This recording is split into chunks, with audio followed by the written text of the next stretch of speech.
अगर सवाल हो कि हमारे देश में सबसे ज़्यादा क्या रहते हैं, तो इसका सीधा सा उत्तर है कि वो देवता तुल्य किसान हैं। अगर पूछा जाए कि हमारे देश में सबसे ज़्यादा दबे, सताए और कर्ज के बोझ तले दबे हुए कौन हैं, तो इसका भी सीधा सा उत्तर है वो देवता तुल्य किसान ही हैं। किसान वो हैं जो धरती को तोड़ करके अन्न पैदा करते हैं और सभी लोगों के पेट भरने का काम करते हैं। तो इन किसानों की स्थिति कैसे सुधरेगी, इसके लिए हम 15 क्वेश्चन तैयार किए हैं और जिसका हम जवाब एआई से पूछेंगे और एआई इसके बारे में क्या बताता है। एआई से हम किसान से संबंधित पहला प्रश्न करें। वर्तमान समय में भारतीय किसानों को सबसे बड़ी समस्याएं कौन कौन सी है? भारतीय किसानों को कई समस्याओं का सामना करना पड़ता है, लेकिन सबसे बड़ी समस्याएं हैं कर्ज, फसल की कम कीमतें और प्राकृतिक आपदाएं। ये समस्याएं किसानों को बहुत परेशान करती हैं। क्या आपको लगता है कि सरकार की नीतियां किसानों की असली जरूरतों को पूरा कर रही है, और नहीं तो क्यों? ये एक अच्छा सवाल है। कुछ नीतियां निश्चित रूप से मददगार साबित हुई हैं, जैसे कि किसानों को सीधे भुगतान या फसल बीमा के लिए योजनाएं, लेकिन अभी भी बहुत कुछ किया जाना बाकी है।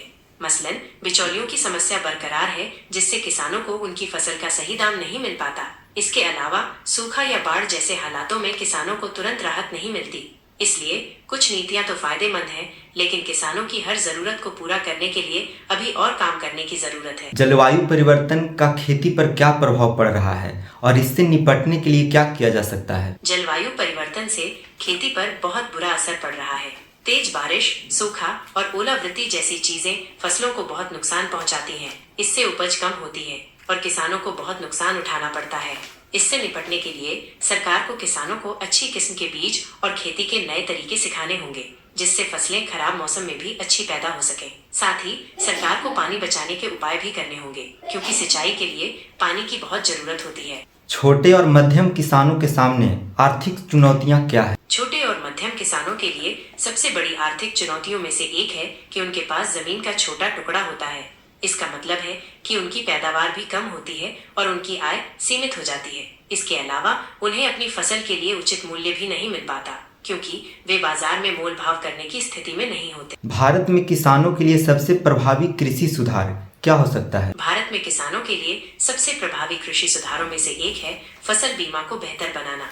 अभी भी कई किसानों को बीमा का सही लाभ नहीं मिल पाता, खासकर जब फसलें खराब होती हैं। अगर बीमा सिस्टम को मजबूत किया जाए तो किसानों को बड़ा फायदा हो सकता है। क्या किसान क्रेडिट कार्ड जैसी योजनाएं किसानों को सही मायने में मदद कर रही है? किसान क्रेडिट कार्ड की योजनाएं कुछ हद तक मददगार हैं, लेकिन इनमें भी कई कमियां हैं। सबसे बड़ी समस्या ये है कि किसानों को जितनी रकम की जरूरत होती है, उन्हें उतनी रकम का क्रेडिट कार्ड नहीं मिल पाता। इसके अलावा ब्याज दरें भी कभी कभी बहुत ज्यादा होती हैं, जो किसानों के लिए परेशानी का सबब बन जाती हैं। इसके बावजूद किसान क्रेडिट कार्ड से किसानों को जरूरत के समय पैसे मिल जाते हैं, जिससे उनकी कुछ समस्याएं कम हो जाती हैं। क्या किसानों को तकनीक और डिजिटल प्लेटफॉर्म का अधिक उपयोग करना चाहिए? इससे उन्हें कैसे फायदा हो सकता है? जी बिल्कुल, किसानों को तकनीक और डिजिटल प्लेटफॉर्म का इस्तेमाल जरूर करना चाहिए। इससे उन्हें कई फायदे हो सकते हैं, जैसे वे मौसम की जानकारी पा सकते हैं, जिससे उन्हें पता चल जाएगा कि उन्हें कौन सी फसलें बोनी है। वे अपनी फसलें सीधे बाजार में बेच सकते हैं, जिससे उन्हें बिचौलियों से छुटकारा मिलेगा। और भी कई फायदे हैं, जैसे कि बेहतर सिंचाई प्रबंधन और कीटनाशकों का सही इस्तेमाल करने की जानकारी। किसानों को आधुनिक कृषि तकनीक अपनाने के लिए किन मुख्य बाधाओं का सामना करना पड़ता है? किसानों के सामने सबसे बड़ी बाधाएं हैं। सबसे पहले लागत। नई मशीनें और तकनीकें खरीदना बहुत महंगा हो सकता है। एक छोटे किसान के लिए इतना पैसा जुटाना मुश्किल होता है।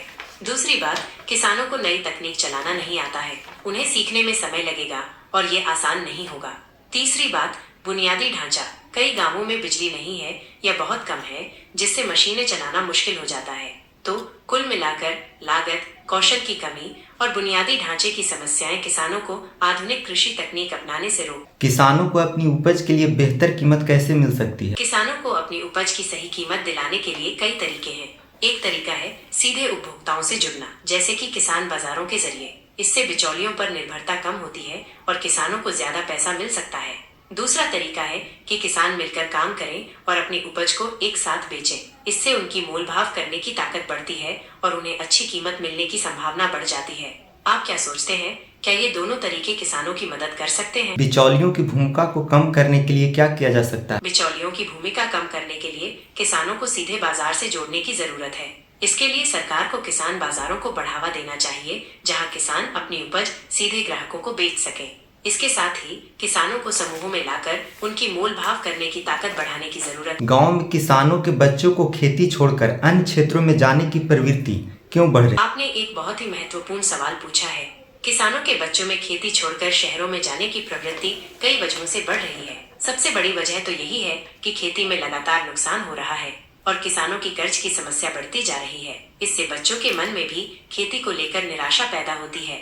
इसके अलावा गाँवों में अच्छी शिक्षा और नौकरियों की कमी भी एक वजह है। बच्चे अच्छी जिंदगी चाहते हैं लेकिन गांव में उन्हें वो नहीं मिल पाता, इसलिए वे शहरों का रुख करते हैं। किसानों को स्वरोजगार और अन्य आय के साधन कैसे विकसित करने चाहिए? किसानों को स्वरोजगार के लिए कई रास्ते आजमाने चाहिए। सबसे आसान तरीका है खेती के साथ साथ पशुपालन करना।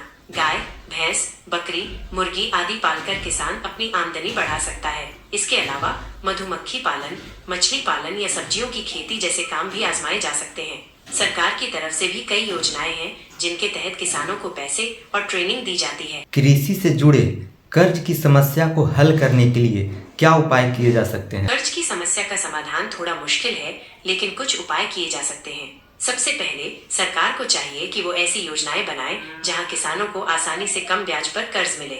इसके अलावा फसल बीमा जैसी योजनाओं को मजबूत बनाना होगा ताकि फसल खराब होने पर किसानों को मुआवजा मिल सके और उन्हें कर्ज चुकाने के लिए और समय मिल सके। अगले 10 सालों में भारतीय कृषि को किन बड़े बदलावों की जरूरत होगी? अगले 10 सालों में भारतीय कृषि को कई बड़े बदलावों की जरूरत होगी।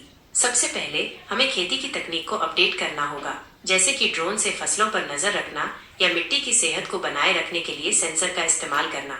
इसके अलावा हमें पानी का सही इस्तेमाल करना सीखना होगा क्योंकि बारिश का समय बदल रहा है और पानी की कमी की समस्या बढ़ रही है। और सबसे जरूरी बात, किसानों को खेती के अलावा दूसरी आमदनी के भी जरिए तलाशने होंगे, जैसे कि पशुपालन या फिर जैविक खेती को बढ़ावा देना। क्या किसानों को संगठित होकर अपने अधिकारों के लिए लड़ने की जरूरत है? जी हाँ, बिल्कुल। किसानों को संगठित होना बहुत जरूरी है।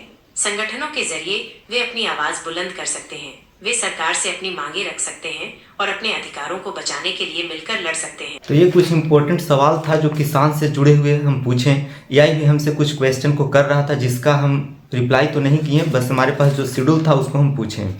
तो ये काफ़ी अच्छा और महत्वपूर्ण तरीके से आंसर दिया। इस तरह से हम लोगों को बेशक करना चाहिए। अगर ये बातचीत जो हम एआई से किए अच्छा लगा हो तो इसे ज़रूर साझा करें ताकि दूसरे किसानों को भी कुछ फ़ायदा हो सके। जय जवान, जय किसान।